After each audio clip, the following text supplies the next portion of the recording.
afternoon. It is a great honor to be here, this remarkable place, and among such inspiring people.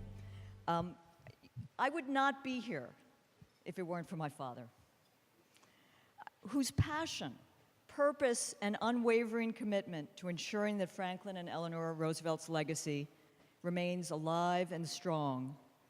He has enriched my life, my work, and I love him very dearly. Now, I still don't mind that growing up, we were always told we couldn't call FDR's court packing scheme. We had to call it the court reform program. And my daughter, 23, going to go to law school next year, she used to wonder about all those follow paper dolls that she would get for the holidays, but all has worked out. I find a wonderful alignment, even a harmonic convergence, in the fact that nearly 75 years ago, midpoint in the nation's history, we mark our 150th anniversary next year, Eleanor Roosevelt received the nation's first annual award for distinguished service in the cause of American social progress. She received a standing ovation from the 1,000 men and women gathered at the Hotel Astor in New York City, telling them we must not only work for democracy, but must make it mean more of a reality to more people. The master of ceremonies, the leading progressive editor and journalist William Allen White, turned to Mrs. Roosevelt and said without skipping a beat, "My dear, I don't care if the president runs for the third or fourth term, as long as he lets you run the bases, keep the score, and win the game."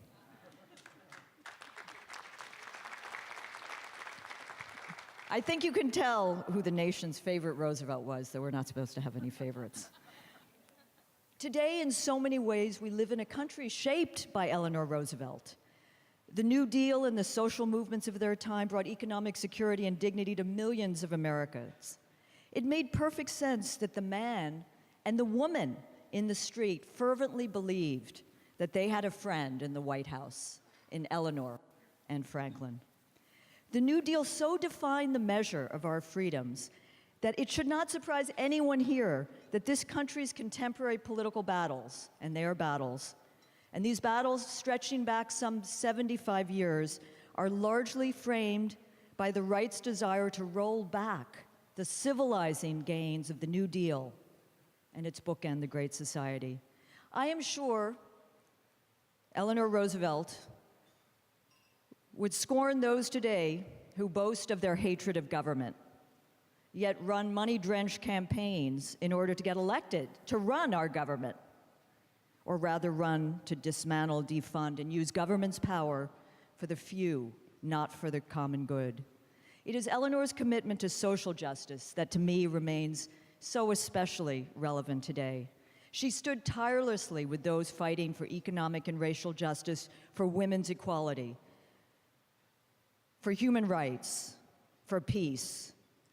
Issues I don't need to tell anyone here today we are struggling with today. And I believe that if Eleanor Roosevelt were with us today, she would be standing with the fast food workers, standing and striking for a living wage. She'd be down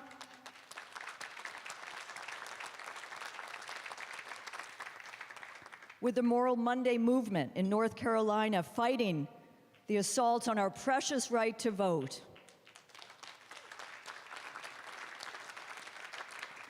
And I believe she would be standing shoulder to shoulder with those like Senator Elizabeth Warren, who are fighting to increase Social Security, flouting the chorus of conservative voices, demanding cuts to a great and successful New Deal program that has lifted millions out of poverty.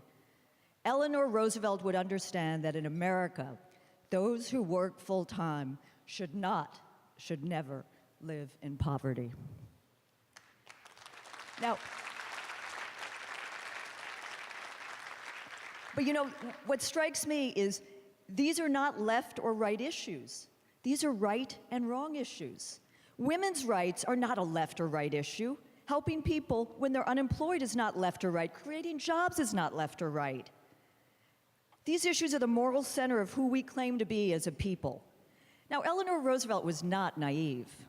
She understood that in politics, you're forced to cut deals, make compromises. She was, after all, Teddy Roosevelt's niece.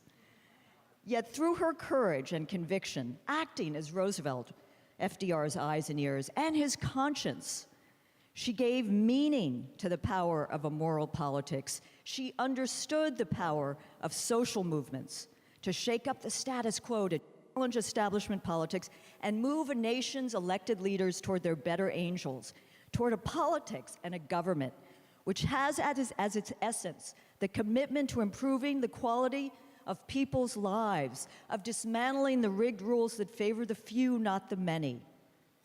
You know, the historian and great Rooseveltian, great ally of my father in building the Eleanor and Franklin Roosevelt Institute, Arthur Schlesinger Jr. liked to say that history is to a nation what memory is to an individual.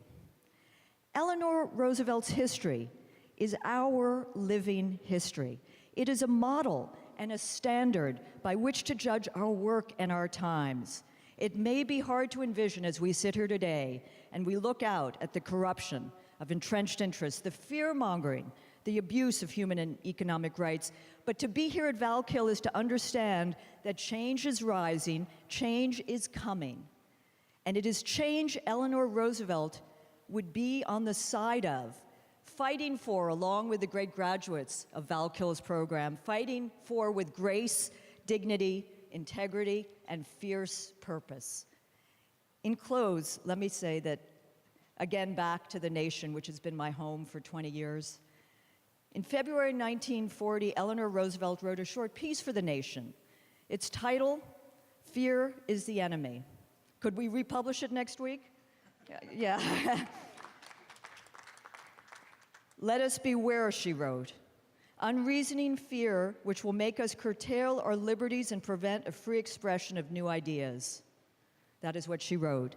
And as fear surrounds us, often leading us to surrender the very principles, the very resilience which the Roosevelt stood for, which Eleanor stood for, and which make this nation great, remember her words, I do every day, as we rededicate ourselves to achieving the America Eleanor and Franklin fought so hard to build.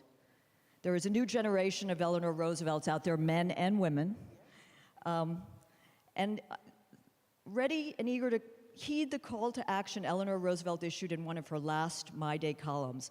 I don't know if you know, as someone, I write a weekly column, I find it remarkable that from 1935 to 1962, Eleanor Roosevelt wrote a syndicated column, 6 days a week, missing only 4 days when her husband, the president, died. She wrote, "Giving every citizen equal freedom and equal opportunity is the nation's unfinished business." As in so many other ways, Eleanor Roosevelt was ahead of her time as today we engage in that ongoing quest to fulfill the unfinished business of our nation. Thank you.